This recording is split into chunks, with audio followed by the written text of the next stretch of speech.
அஸ்ஸலாமு அலைக்கும் வரஹ்மத்துல்லாஹி வபரகாத்துஹு.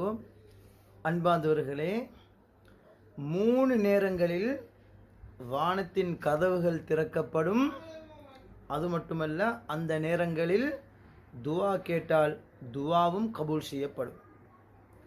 முதலாவது நேரம் அசான் சொல்லப்படக்கூடிய நேரம். இந்த நேரத்தில் நபி ஸல்லல்லாஹு அலைஹி வஸல்லம் சொன்னாங்க, அதானுடைய நேரத்தில் வானங்கள் திறக்கப்படும்.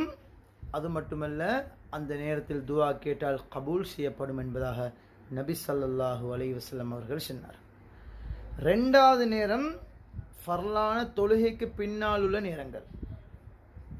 இந்த நேரத்திலும் வானம் திறக்கப்படும், வானத்தின் கதவுகள் திறக்கப்படும். அதே போன்று துவா கேட்டால் துவாவும் கபூல் செய்யப்படும்.